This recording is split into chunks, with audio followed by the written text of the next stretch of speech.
제주도의회가 임기의 절반을 지난 오영훈 도지사를 출석시켜 도정 질문을 벌였습니다.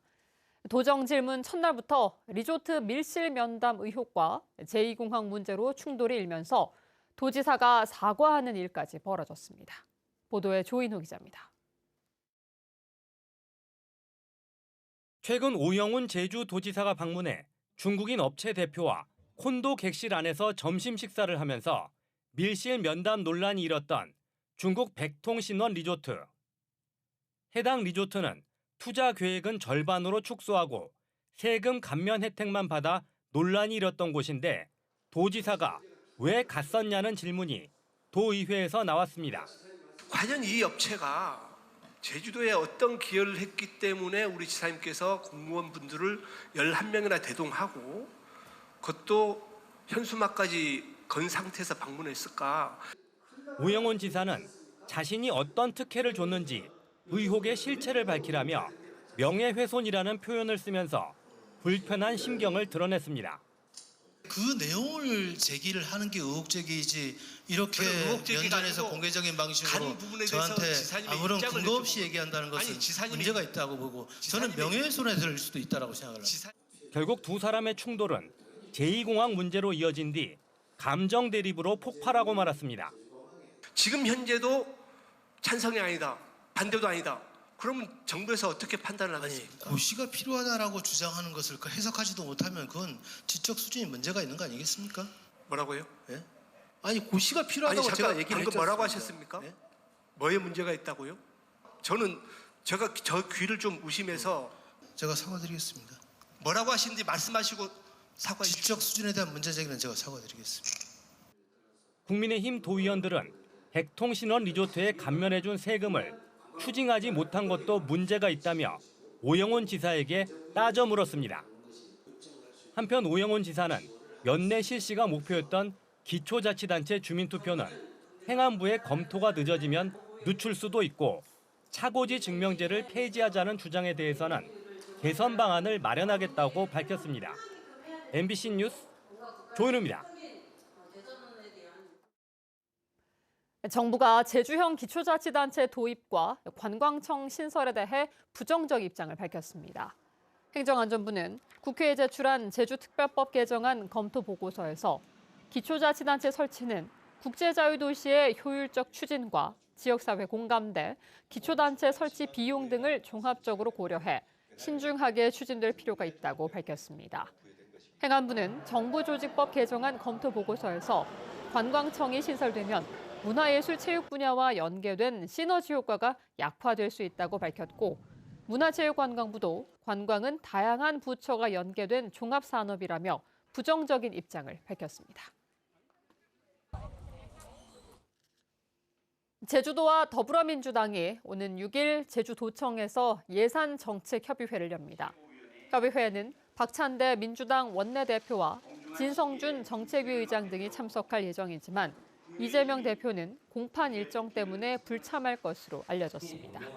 오영훈 제주도지사는 내년 정부 예산에서 제주 지역에 대한 국비 지원 확대와 함께 행정체제 개편 등 지역 현안에 대한 협조를 요청할 예정입니다.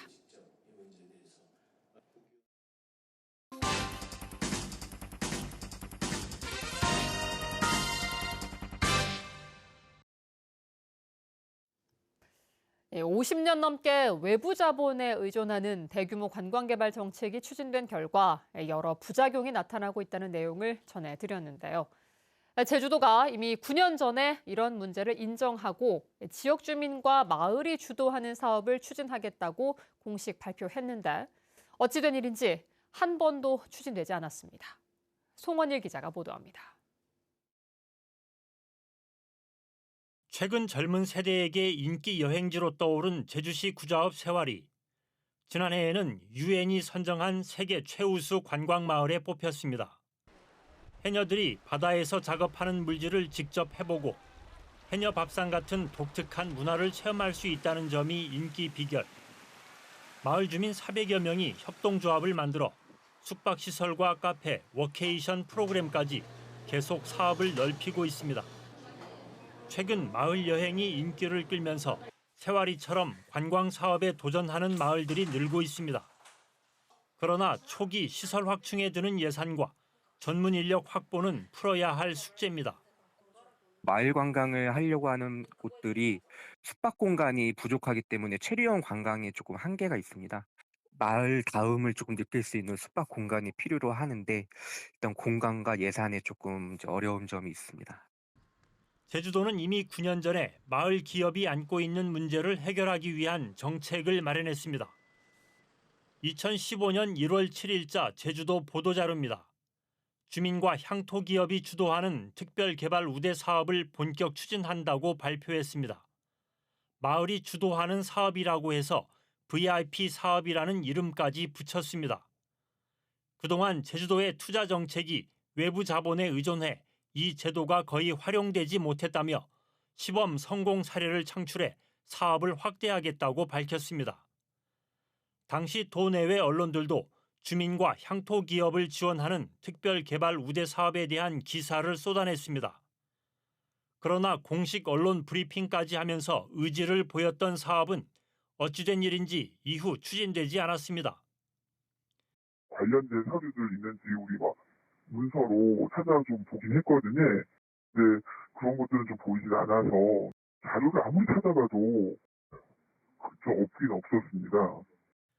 사업은 추진되지 않았지만 9년 전 제주도가 마련한 정책은 여전히 유효하다는 지적입니다. 50년 넘게 외부 자본에 의존하는 발전 정책을 추진한 결과 외형적으로는 성장했지만 주민 소득과 지역 경제의 자생력은 높이지 못했기 때문입니다.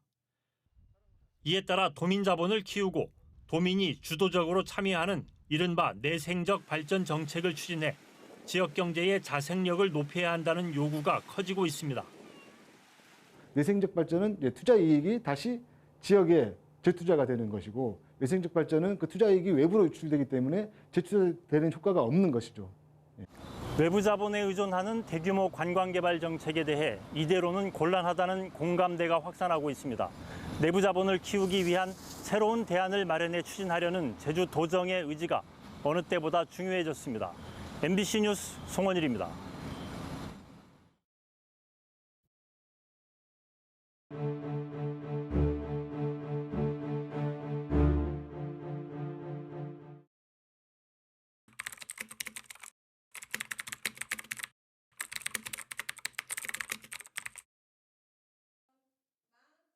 피고인들 모두 죄를 지었다는 어떠한 증거도 없었지만 징역형, 무기징역형, 심지어 사형을 선고받았습니다. 이 과정에서 가족들에 대한 어떠한 정식 통지도 없었습니다. 집에서 한밤중에 끌려가기도 했고, 산으로 피신하면 피신했다고, 마을에 남아있으면 남아있다고, 소개령에 따라 다른 마을로 이주하면 이주해온 자라며 끌려갔습니다. 이처럼 피고인들은 이유도 제대로 알지 못하고 끌려갔고, 제대로 된 절차가 지켜지지도 않은 재판을 받고 유죄 판결을 받았습니다. 할아버지가 하기일리 마을 그 구장이었습니다. 그래서 그 사람들을 다 산으로 보냈다고 경찰이 와서 데려갔다 그럽니다. 그래서 이제 한참 있다가 목포 형무소에서 돌아가셨다고 이 시신을 수습해 할머니가 해왔습니다. 그래서 저희들은 참 굉장히 그 멀쩡하신 분이 가가지고 그 얼마나 그 고통을 받았기에 거기서 돌아가셨는가 해서 정말 억울합니다. 큰형이 인천 영무소 가갖고서는 그 19살에 임채 영무소 가가 22살에 6.25 나니까 거기서 이제 행물이 돼본 거예요. 그러니까 행여나 아들 소식이나 들릴까 하다가 돌아가시더라고요. 뭐 저는 형님에 대해서 전혀 아는 것도 없고 또 사삼에 대해 아는 것도 전혀 없습니다. 그저 단지 아버지가 그저 가다 오다 한숨 쉬는 거, 그것밖에 피부로 느끼는 거는. 아버지 얼굴도 모르고 어머니 얼굴도 모르고, 어머니는 제가 2살 때 육지로 물리려고 나갔다가 개가 해서 가기 때문에 저는 부모님이 서방을 한 번도 받아보지 못했어요. 그래서 아버지 사진이라도 찾아볼까 했지만 지금도 찾지 못하고 있는 실정입니다. 그리고 아버지가 돌아가신 날짜도 모르니까 생일날로 밥 한 그릇을 떠놓고 있는 실정입니다. 아무쪼록 다시는 이런 사건이 없도록. 피고인들에 대한 각 공소 사실은 각 범죄 증명이 없는 때에 해당하므로 형사소송법 제325조 후단에 의해서 판결 선고합니다. 주문. 피고인들은 각 무죄.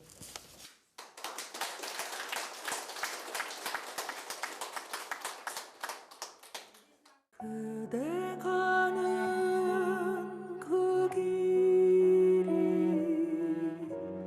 내 맘으로 이어져 어디서든 언제든.